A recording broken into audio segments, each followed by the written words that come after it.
We never even made it to the vows, and somehow she already broke them. Mia and I, both 30, met when we were 24 at a mutual friend's birthday party. I remember seeing her across the room, laughing at something someone said, and thinking she was the most beautiful woman I'd ever seen. She had this infectious energy, the kind that drew people to her like moths to a flame. By the end of the night, we were sitting on the patio, talking about everything: music, movies, travel, dreams, and I was hooked. We started dating a few weeks later and moved in together after a year. Things were great, or at least I thought they were. Sure, Mia liked to party more than I did, but it was never anything extreme. I figured we balanced each other out. I was the grounded one, and she brought the fun. I was the one who paid the bills on time and made sure we had a savings account. She was the one who made spontaneous dinner reservations and surprised me with weekend getaways. When I proposed last year, I was sure I'd found my forever person. She cried when I asked her, and her answer was an immediate yes. We spent months planning the wedding together, picking out venues, tasting cakes, and arguing about whether to do an open bar. I thought we were building a life together, but apparently, I was wrong. The drama started with a package. A stupid package, of all things. I wasn't even supposed to be home at that time. My shift ended early, and I figured I'd surprise Mia by coming home and cooking dinner. When I got to the apartment, I saw a small gift bag sitting at the door. It had a glittery tag on it that read, "To the wildest bride-to-be, you deserved every second of it. Love, Tasha." At first, I didn't think much of it. Tasha was Mia's best friend, practically glued to her side since college. I always thought she was a bit over the top, loud, dramatic, and the kind of person who thrived on chaos, but I tolerated her for Mia's sake. They were the fun duo, or at least that's how Mia always described them. Still, something about that note gave me a weird feeling. I brought the bag inside and set it on the kitchen counter, staring at it for a good 5 minutes. My brain kept going back and forth. It's probably nothing. But why does it feel weird? I decided to open it. I told myself it wasn't snooping, it was just curiosity. Besides, it was addressed to Mia, but left out in the open like that. Basically an invitation, right? Inside, there were the typical bachelorette party things. A cheap plastic tiara, a bride's last ride sash, and some glittery confetti that spilled everywhere. But then, at the bottom of the bag, there was a pair of men's boxers. Used, not freshly laundered. My stomach turned, but I tried to rationalize it. Maybe it's a gag gift, some kind of stupid joke? Then I saw the flash drive. I don't even know what possessed me to check what was on it.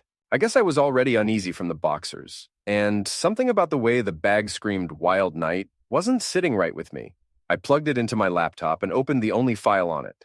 The video started off innocently enough. Mia and her friends were sitting in a booth at some club, laughing and cheering. The camera wobbled as it zoomed in on Mia wearing the tiara and sash. She looked gorgeous as always, but there was something off about her energy. She wasn't just celebrating. She was on another level, like she didn't have a care in the world. The next clip was where things started to go downhill. Mia was on a stage at what was clearly a strip club, grinding on a male dancer while her friends whooped and hollered. At first I thought, okay, it's a bachelorette party. Not great, but not the end of the world. But then the camera followed her as she pulled the dancer off stage, giggling and leading him toward a private room. I paused the video. My heart was racing. I told myself not to overreact. Maybe it was just for show, right? Maybe she went in there, had a laugh, and walked out.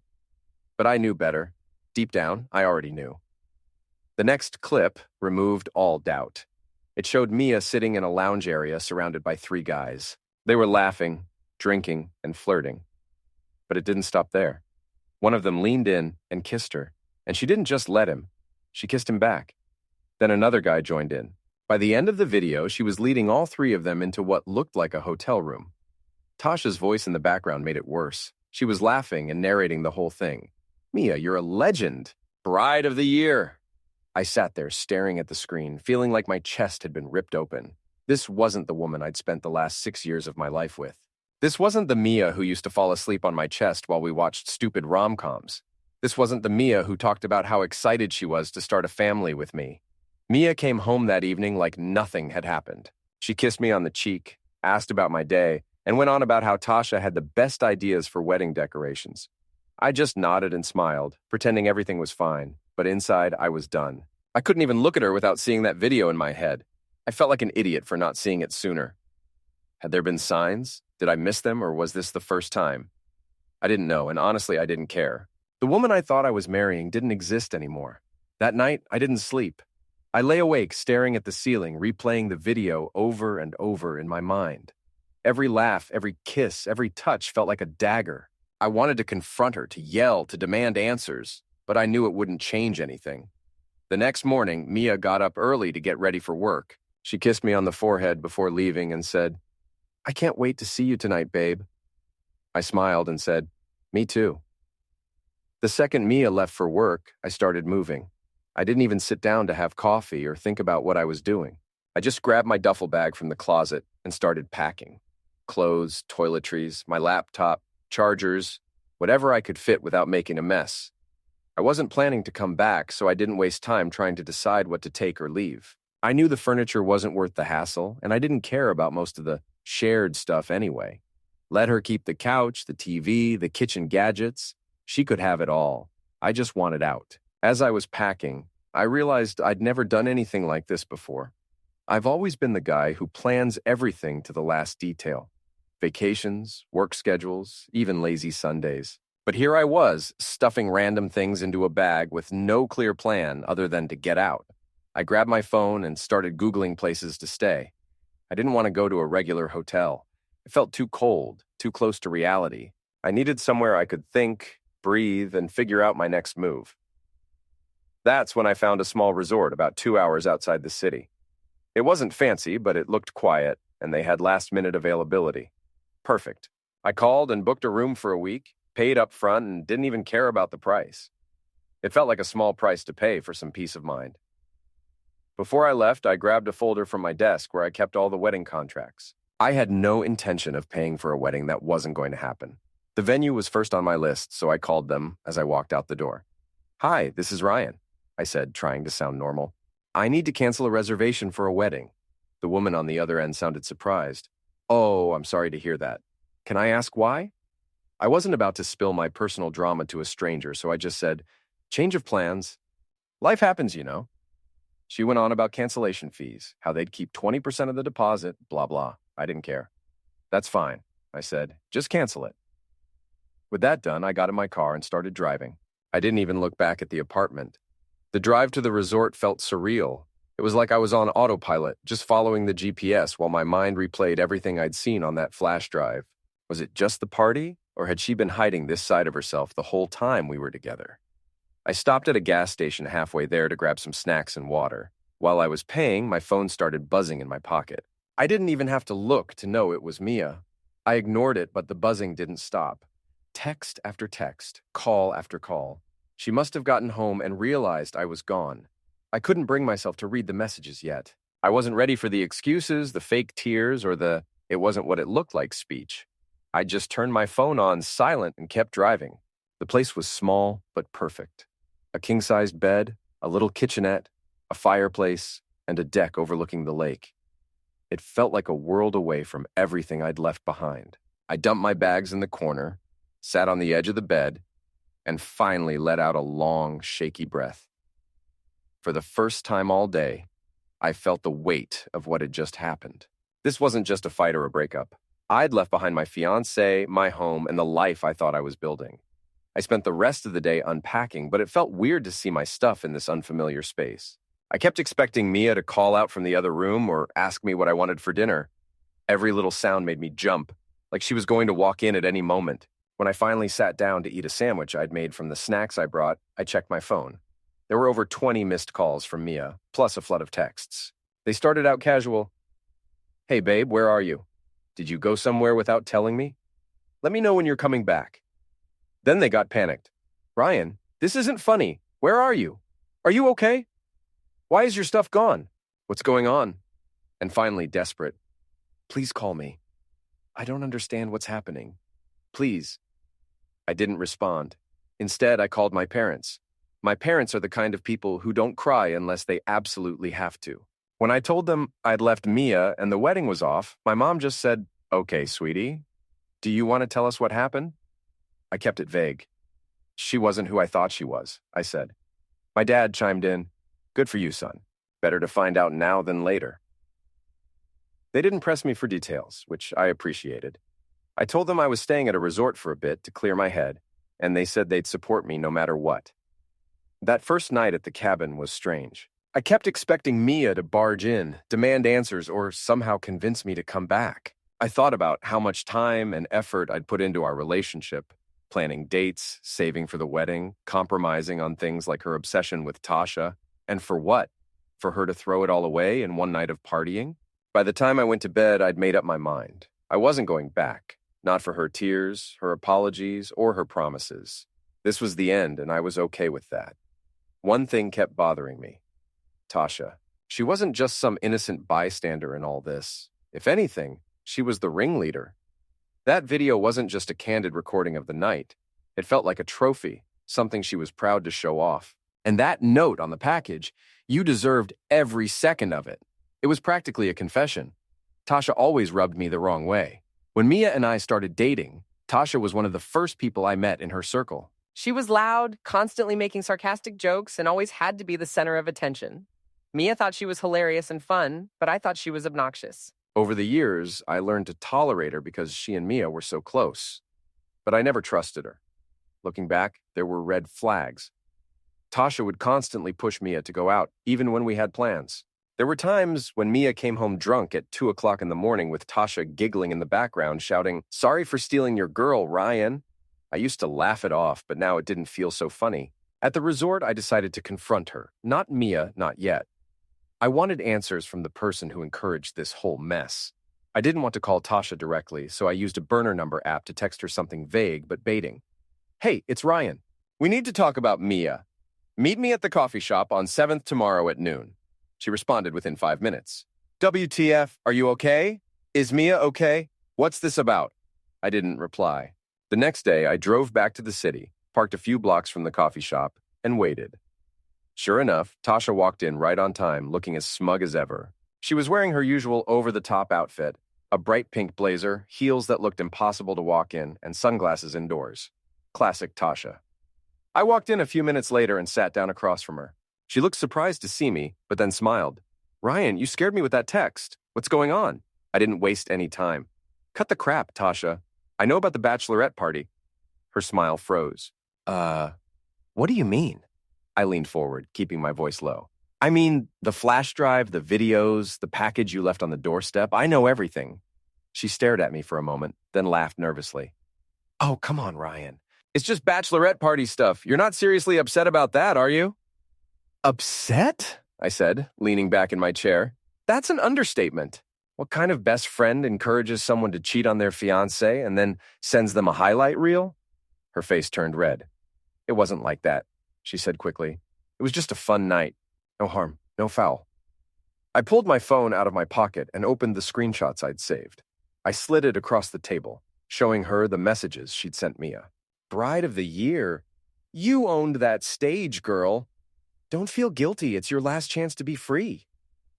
Her eyes widened and she tried to push the phone back toward me. "Ryan, you're taking this way too seriously. It's just tradition, you know? Every bride deserves one wild night." "Tradition?" I said, my voice rising slightly. "Is that what you call it? Because to me, it looks like you were egging her on the whole time." Tasha sighed and leaned back in her chair, crossing her arms. "Look, I didn't force her to do anything, okay? She's a grown woman. She made her own choices." "And you were right there cheering her on," I shot back. "You were supposed to have her back, Tasha. Instead, you helped her throw away everything we built together." She rolled her eyes. "Oh, please, it's not like she doesn't love you. It was just a one-night thing. You guys can move past this." That set me off. I slammed my hand on the table, making her jump. "Move past this? You think I can just forget about her sleeping with 3 guys because you call it a one-night thing? You're unbelievable."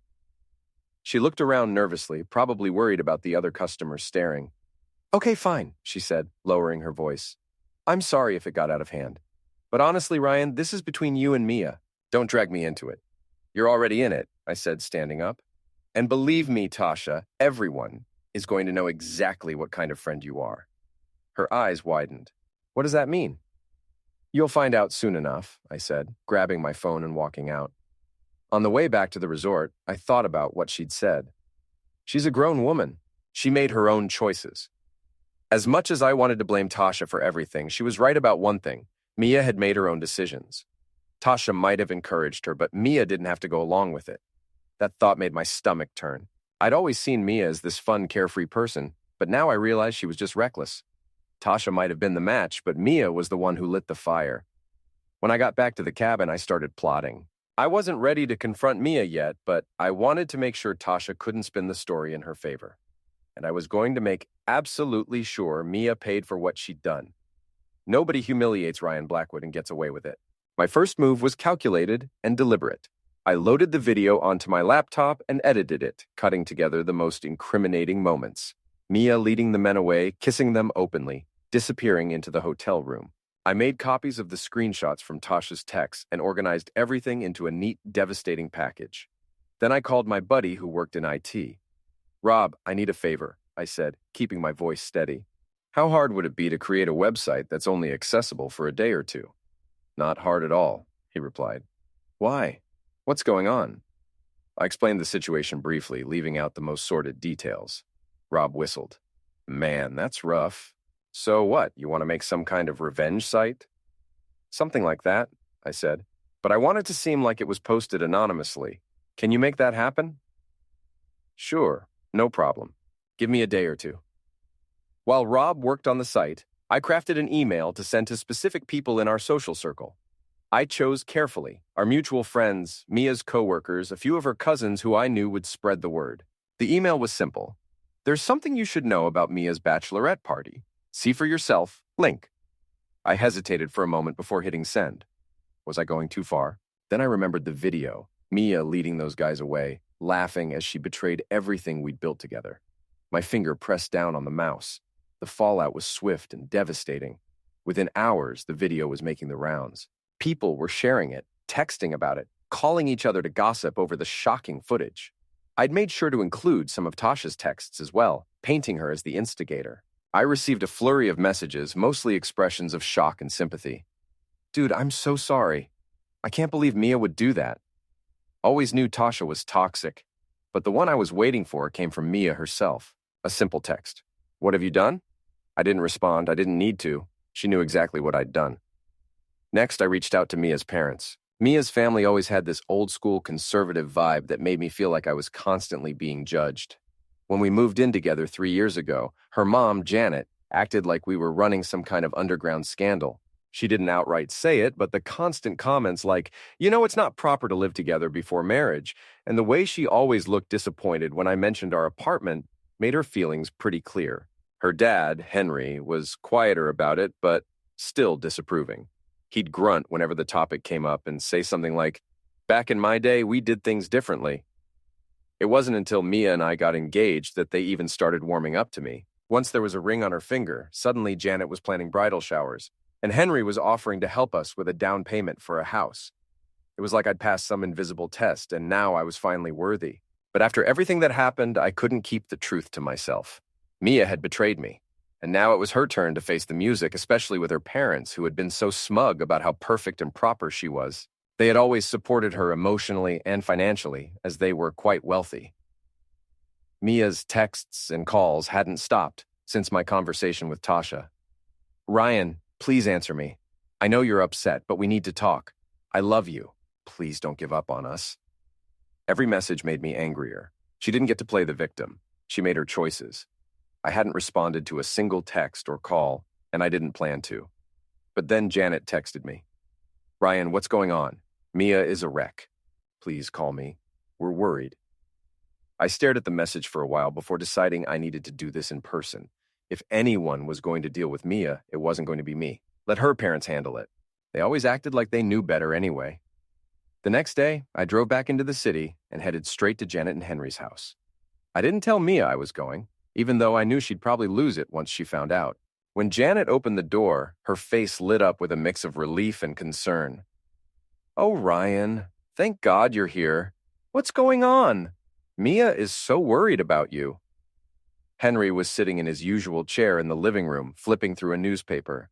He looked up when he heard my voice. "Ryan," he said, nodding, "glad you're here." Maybe you can tell us what's going on. I stepped inside and sat down on their pristine couch. I came to tell you the truth, I said, keeping my voice steady. You're going to want to sit down for this. Janet looked confused but sat across from me, clutching her hands together. Henry leaned forward in his chair, his brows furrowed. I pulled out my phone and opened the folder of evidence. Mia has been lying to you, I said. And to me. The wedding is off because of what she did at her bachelorette party, Janet gasped. What are you talking about? What could she have possibly done that's so bad? I handed her my phone. Watch this. She hesitated, looking between me and the screen. Then she hit play. Her expression shifted from confusion to horror as the video played. Oh my God, she whispered, her voice shaking. This can't be real. Tell me this isn't real. Henry stood up, his face red with anger. What's going on? Let me see that. Janet handed him the phone, tears streaming down her face. As Henry watched, his jaw clenched, and his hands gripped the edges of the phone so tightly I thought he might crush it. This is what she did, I said, my voice calm but firm. She didn't just betray me, she made a spectacle out of it. And her friends encouraged her the whole way. Janet buried her face in her hands, sobbing. I can't believe this. I can't believe she would do this. Henry paced the room, his fists clenched. That girl, that reckless girl, he muttered. We raised her better than this. What the heck was she thinking? She wasn't thinking, I said, and now she's trying to get me to forgive her. But I'm done. I thought you both should know the truth because I'm not going to clean up her mess. Janet looked up at me, her eyes red. Ryan, please, can't you just talk to her? Maybe it was a mistake. Maybe she was pressured? She wasn't pressured, I said, cutting her off. She made her choices, and I'm not going to spend the rest of my life wondering if she'll make them again. Henry stopped pacing and pointed at Janet. This is what happens when she listens to that awful Tasha instead of us. I told you Tasha was trouble. I told you. Janet nodded, wiping her tears. We should have said something. We should have stopped her from moving in with you. Maybe this wouldn't have happened. I almost laughed at the irony. You think me moving in with her was the problem? I asked. You've been so obsessed with what's proper that you never saw the real issue. Mia is reckless. She's been reckless for a long time, and now she's paying for it. Henry sat back down, shaking his head. Unbelievable. Absolutely unbelievable. I stood up.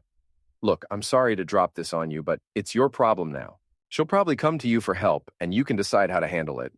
I've already made my decision. Janet grabbed my arm as I walked toward the door. Ryan, please don't tell anyone else about this. Think of the embarrassment for our family. I pulled my arm away gently. That's not my concern anymore, Janet. You'll have to deal with that yourselves. As I drove back to the resort, I felt a strange sense of closure. For years, Mia's parents had looked down on me, treating me like I wasn't good enough for their daughter. Now, they knew the truth. Their perfect daughter had ruined everything on her own. Later that evening, I got another voicemail from Janet. Ryan, it's Janet. I don't even know what to say. Henry and I are devastated. We confronted Mia, and she's completely fallen apart. She said she doesn't know how to fix this, but honestly, neither do we. I just want you to know that we're so sorry. If you ever want to talk, we're here. I deleted the message. Mia could deal with her parents now. I was done. Let her explain herself to them. Let them pick up the pieces. I wasn't her safety net anymore. The fallout from my actions was even more devastating than I'd imagined. After dropping the truth bomb on Mia's parents, I decided to widen the circle. I wasn't being vindictive, okay, maybe a little, but people needed to know what Mia and her crew were really about. If I didn't say anything, they'd sweep it under the rug like it never happened. That wasn't going to fly. The first person I reached out to was Rachel, one of Mia's closest friends. She wasn't at the same level of chaos as Tasha, but she was there that night. She played along, cheered Mia on, and probably thought it was all harmless fun. I wasn't giving her a free pass. I sent her a short text. Rachel, I know what happened at the bachelorette party. I've got the videos and messages to prove it. Don't play dumb. We need to talk. Rachel called me within minutes, her voice shaky like she was caught off guard. Ryan, what the heck is this? Where did you get this? Does it matter where I got it? I said, keeping my tone calm. You were there. You saw everything. She stammered for a bit before blurting out, I didn't know it was that bad, okay? I thought it was just some dancing and flirting. I didn't know. You didn't know she disappeared with 3 guys? I cut in. You didn't know she cheated on me in front of all of you? Rachel went quiet for a moment. I thought she'd hung up, but then she sighed. Look, Ryan, I'm sorry. I should have said something, but it's not like I could stop her. Mia talked about how boring marrying you would be, and how she wanted one last fun night. Tasha was the one hyping her up, and Mia was, well, she was drunk and going along with it. I almost laughed. Going along with it? That's your defense? She wasn't just going along with it, Rachel. She made those choices, sober or not, and you stood there and let her. Rachel tried to backtrack. I didn't think it was my place. It was your place, I snapped. You're her friend. A real friend would have stopped her. She didn't have much to say after that. By the end of the call, she apologized again and swore she'd talk to Mia. I wasn't holding my breath. The next domino to fall was Tasha. I didn't have to do much there because by now, Mia's parents were in full damage control mode. Janet and Henry must have laid into Mia after I left their house because the next day, Mia called me over 20 times. I didn't answer a single one. Then Tasha texted me, and her tone was anything but friendly. Ryan, what the heck are you telling people? Mia is a mess, and now everyone's acting weird with me. You need to stop this. I couldn't help but smirk when I read that. Tasha was finally feeling the heat. I didn't even bother responding. Let her squirm. But the best part came when Rachel spilled the beans to the rest of their friend group. Rachel might have been complicit in Mia's behavior, but she wasn't about to go down with the ship. She started distancing herself from both Mia and Tasha, telling anyone who'd listen that she didn't know the full extent of what happened and that she never would have supported it if she had. By the end of the week, the story was everywhere. Mia had gone from being the fun bride-to-be to the pariah of her own social circle. One of the mutual friends in their group, Chloe, reached out to me. We weren't particularly close, but she'd always been polite and respectful whenever we hung out in group settings. Her message caught me off guard. Hey, Ryan. I just wanted to say I'm sorry for everything you're going through. I had no idea Mia was capable of something like that. If there's anything you need, let me know. Meanwhile, Mia was still trying to get in touch with me.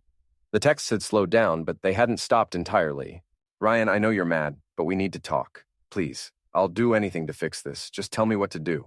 It was almost pathetic. She wasn't apologizing because she felt bad about what she did.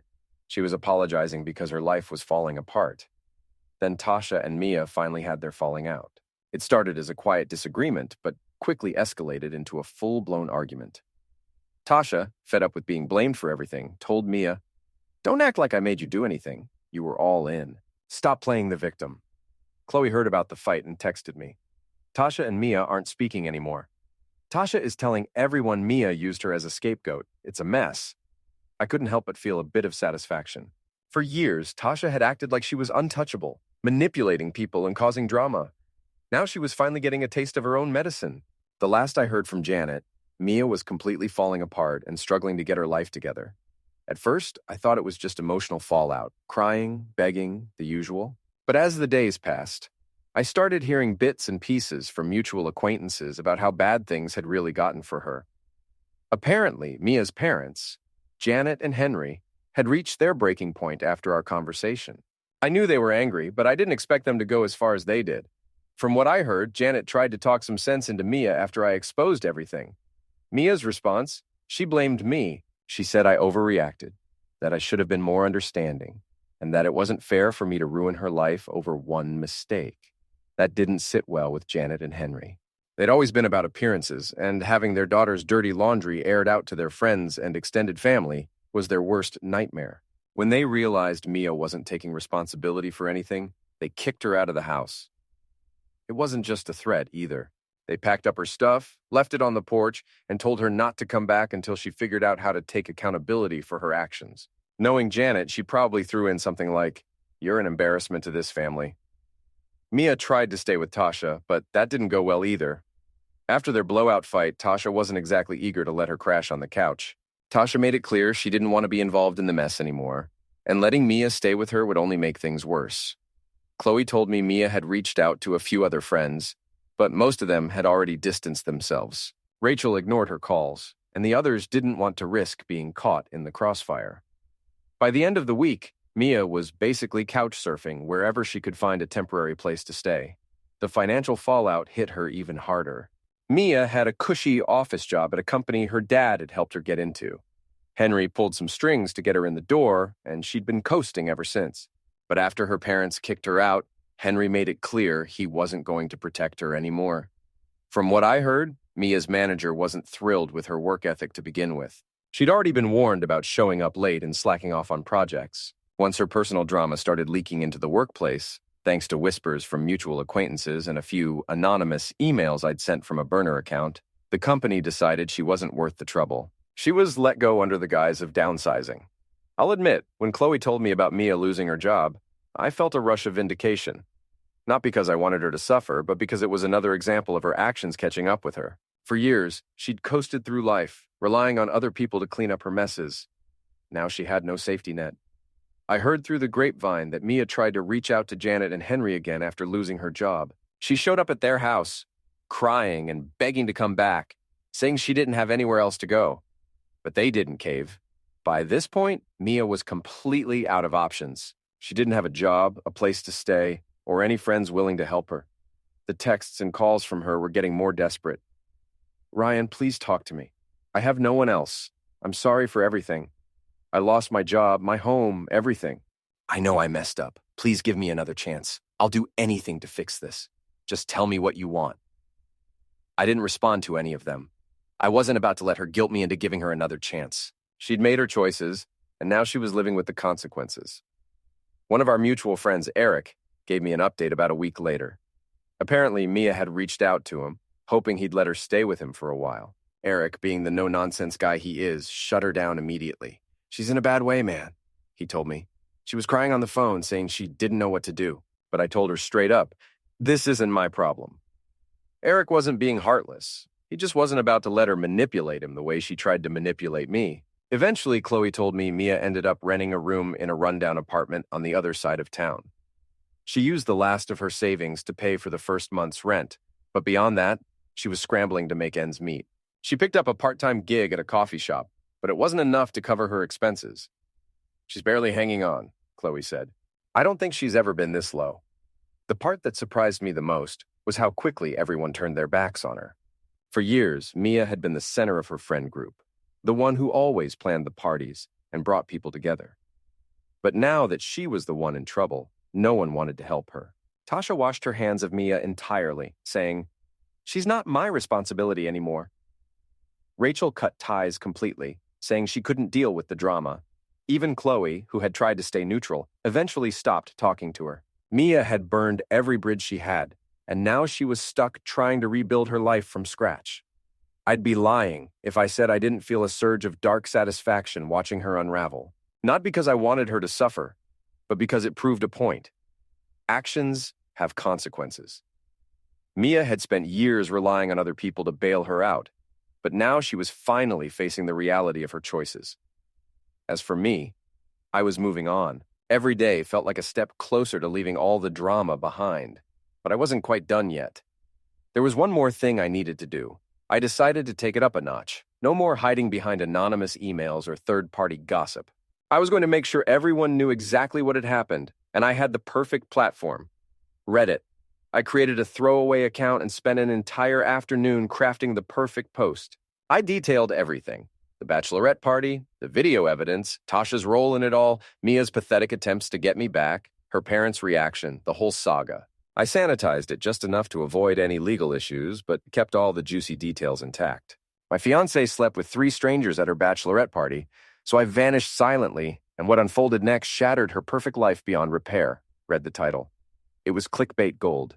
I attached edited portions of the video. Nothing explicit, just enough to prove I wasn't making it up. I blurred out faces except for Mia's. I wanted her to be recognizable. Before hitting post, I hesitated for a moment. This was crossing a line, I knew that. Once this was out there, there was no taking it back. It would follow Mia forever. Any future employer, friend, or partner who Googled her name might find it. But then I remembered her face in that video, laughing as she led those guys away. I remembered all the times I'd compromised for her, all the plans I'd made, all the dreams I'd had for our future. Dreams she'd crushed without a second thought. I clicked post and watched as the upvotes and comments started rolling in. NTA, she got what she deserved. Holy crap, this is nuclear revenge. You're a legend, dude. The post blew up overnight. By morning, it had thousands of upvotes and hundreds of comments. People were sharing it across other platforms. Twitter, Facebook, even some smaller news aggregator sites picked it up. Cheating bride-to-be gets epic karma became the trending topic of the week. I hadn't expected it to spread so far so fast. But social media has a way of amplifying these kinds of stories, especially when there's video evidence involved. Within days, the post had reached our local community. People who knew us, who had been invited to the wedding, were seeing it. Some had already heard rumors, but the video made it undeniable. I received a flood of messages, some supportive, some concerned, some just curious. Is this really Mia? Did this actually happen? Are you okay? But the one message I was waiting for came from Mia. How could you do this to me? My life is ruined. I just got fired from my new job because my boss saw the video. I can't even walk down the street without people staring at me. You've destroyed everything. I hope you're happy now. For the first time since I'd left, I replied, You did this to yourself, Mia. I just made sure everyone knew what kind of person you really are. The response was immediate.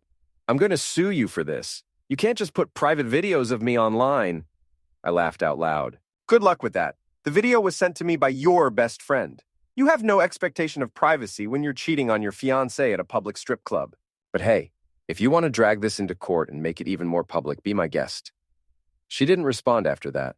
I thought that would be the end of it. I'd had my revenge. Mia was dealing with the consequences, and I was ready to move on. But fate had other plans. 3 days after the Reddit post went viral, I was driving back to the resort after grabbing dinner in town. It was late, around 11 p.m., and the road was mostly empty. I was about 20 minutes from the resort when I noticed headlights in my rearview mirror. They were getting closer, fast. At first, I thought it was just some impatient driver, but then I saw that it wasn't a car, it was motorcycles. 3 of them, moving in formation, closing in on me. My first instinct was to speed up, but the rational part of my brain told me they were probably just passing through. Then one of them pulled up alongside me, and I could see the rider looking directly at me through his helmet visor. He made a gesture for me to pull over. That's when I knew something was wrong. I pressed down on the accelerator, but these weren't normal bikes. They were fast, powerful machines, and they had no trouble keeping pace with my truck. Another rider pulled up on the other side, boxing me in. Through the open window, I heard a gruff voice. Pull over, a-hole. We need to talk about Mia. A chill ran through me. Mia. This was about Mia. I slammed the accelerator, swerving to the right to shake them off. The bike on my left nearly lost control, but managed to stay upright. The one on my right backed off, but only slightly. What the heck do you want? I shouted, though I knew they couldn't hear me over the roar of the engines. The answer came in the form of a metallic glint. The rider on my left had pulled out a tool. Holy crap, I muttered, my heart pounding against my ribs. This wasn't just intimidation, these guys meant business. I swerved again, this time more violently, trying to shake them off. The truck fishtailed, tires screeching against the asphalt. The biker with the tool fell back, but the other 2 closed in. The road ahead curved sharply to the left, hugging the edge of a steep drop. I took the turn at full speed, the truck leaning dangerously to one side. The bikers followed, expertly navigating the curve. That's when I heard the first crack. It wasn't aimed at me, more of a warning, but it was enough to send a jolt of adrenaline through my system. You want to play? I growled, gripping the steering wheel tighter. Let's play! I slammed on the brakes, causing the biker directly behind me to swerve wildly to avoid crashing into my truck. In the moment of confusion, I floored it again, putting some distance between us. But they were skilled riders. Within seconds, they were on me again. One of them pulled up alongside me, and I could see him reaching for something in his jacket. I didn't wait to find out what it was. I jerked the wheel to the right, sideswiping his bike. The impact was jarring. Metal crunched against metal, and the biker wobbled precariously before regaining control. But now he was pissed. He pulled out a tool, the second one I'd seen tonight, and aimed it at my tires. I couldn't let him get a clear line on me. I swerved back and forth, making myself a harder target. The road was winding now, following the contours of the mountainside. One wrong move, and I'd be over the edge. Another crack split the air, and I felt the truck lurch as a bullet found its mark. My back tire was hit. The truck started to fishtail, and I struggled to maintain control. Come on! I shouted, fighting with the steering wheel. I couldn't outrun them with a damaged tire, and I couldn't keep this up forever. I needed a plan. Up ahead, the road split. The main route continued along the mountain, but a smaller, unpaved road branched off to the right, descending into a thickly wooded area. I made a split-second decision and took the turn, hoping the rough terrain would give me an advantage in my truck. The bikers followed, their headlights bouncing as they hit the uneven ground. But as I'd hoped, they were having a harder time keeping up on the dirt road. My truck, even with a damaged tire, was more stable on this surface. I pushed forward, putting distance between us. The trees were dense on either side, branches scraping against the windows. The road narrowed further, becoming little more than a trail. I was gambling that it would lead somewhere useful and not dead end in the woods. The gamble paid off. The trail opened up onto a wider dirt road, which eventually connected back to the main highway. I could see lights in the distance, a gas station, or a rest stop maybe. People, witnesses, safety. But the bikers weren't giving up. They'd fallen back, but were still in pursuit. And now, with the open road ahead, they were gaining again. I ran a mental calculation. The gas station was maybe a quarter-mile ahead. I could make it there before they caught up, but barely. And then what? Hope they wouldn't cause a scene with witnesses around? These weren't rational actors. They'd already opened fire on me. No, I needed to end this now. I spotted a sharp turn in the road ahead, the kind that requires slowing down significantly. Perfect. I maintained my speed as long as possible, then hit the brakes hard just before the turn. The bikers, closer now, had to brake suddenly to avoid rear-ending me. As they slowed, I executed the turn and immediately accelerated again. But I didn't continue straight. Instead, I pulled a quick U-turn and headed back toward them, engine roaring. They weren't expecting that. Two of the bikers managed to swerve out of the way, but the third, the one who seemed to be the leader, wasn't so lucky. He tried to dodge, but his bike clipped the edge of my truck and went spinning off the road. I watched in the rearview mirror as he tumbled down the embankment, his bike crashing after him. The other two bikers stopped to check on their fallen comrade. That gave me the opening I needed. I floored it, heading for the gas station as fast as my damaged truck would go. As soon as I pulled in, I grabbed my phone and dialed emergency. "I need help," I said as soon as the operator answered. 3 men on motorcycles chased me down Highway 16. They had tools. One of them fired at me. Another went off the road near mile marker 42. I'm at the Sunoco station just past the junction. "Sir, are you injured?" the operator asked. "No, but my truck is damaged. One of my tires was blown out. Stay where you are. Police are on their way." I hung up and took a deep breath, my hands still shaking from the adrenaline. What the heck had just happened? Who were those guys? Mia had said something about talking about Mia. Had she sent them? That seemed extreme, even for her. Then it hit me. Her ex. Mia had dated a guy before me, a rough type who rode motorcycles and hung out with a sketchy crowd. She'd mentioned him a few times, always with a mixture of disgust and fascination. What was his name? Derek? Darren? Something with a D? It had to be him. Mia must have reached out to him in desperation, told him some sob story about how I'd ruined her life, and he, still carrying a torch for her, or maybe just looking for an excuse to cause trouble, had decided to teach me a lesson. Well, the lesson had backfired. The police arrived within minutes. I gave them my statement, showed them the damage to my truck, and pointed them in the direction of where the biker had gone off the road. They took it all very seriously, especially when I mentioned the tools. "You're lucky to be alive, sir," one of the officers told me. "These sound like dangerous individuals." They offered to escort me back to the resort, but I declined. Instead, I asked if I could follow them to the station to file a formal report. I wanted this documented. As we drove away, I caught a glimpse of movement in the trees across the highway, a flash of metal, a motorcycle being wheeled back onto the road. The other two bikers had retrieved their fallen friend and were making their escape before the police could find them. Good. Let them run. I had enough evidence to make sure they'd be caught eventually. And when they were, they'd lead straight back to Mia. At the police station, I gave a detailed statement. I described the bikers, the tools, the chase. I mentioned that they had said something about Mia, my ex-fiancé, but I pretended not to know why they'd be after me. "Has Miss Sullivan made any threats against you?" the detective asked. "Not directly," I said, playing innocent. "But she's been upset since we broke up. I recently found out she cheated on me and things got messy." I didn't mention the Reddit post or the viral video. No need to complicate things. The detective nodded sympathetically. "We'll look into it. In the meantime, be careful. Stay somewhere safe. Maybe not your usual place, and if you hear from Miss Sullivan or see these men again, call us immediately." I agreed and thanked him for his time. On the drive back to the resort, I couldn't help but smile. Mia had really outdone herself this time. Sending her ex and his biker buddies after me? That was a new low even for her, but it had backfired spectacularly. Now she had the police involved, and if they connected her to tonight's events, she'd be facing serious charges. Conspiracy, assault with a deadly tool, attempted homicide. The list went on. My phone buzzed with a text as I pulled into the resort parking lot. It was from a number I didn't recognize. "This isn't over." I laughed and deleted it. Oh, it was over, all right. Mia just didn't know it yet. The next morning, I packed my bags. It was time to move on for real this time.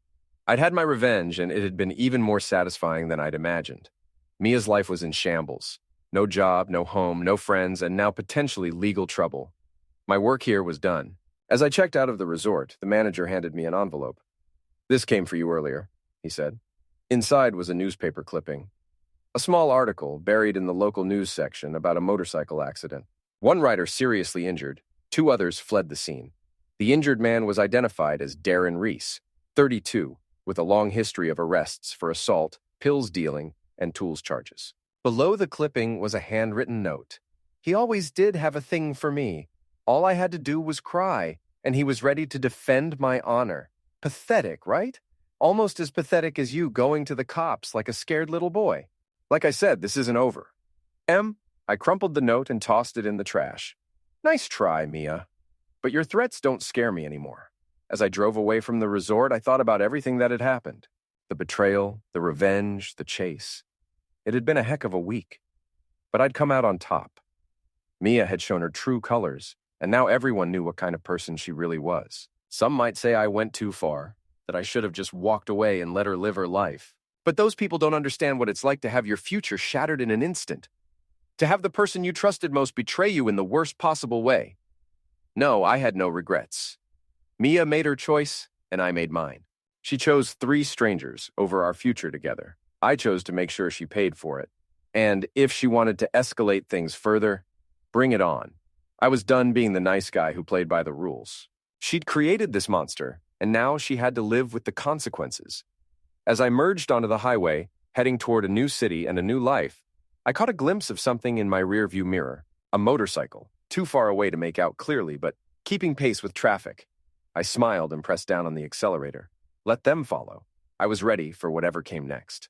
The game had changed, but I was still winning, and I intended to keep it that way.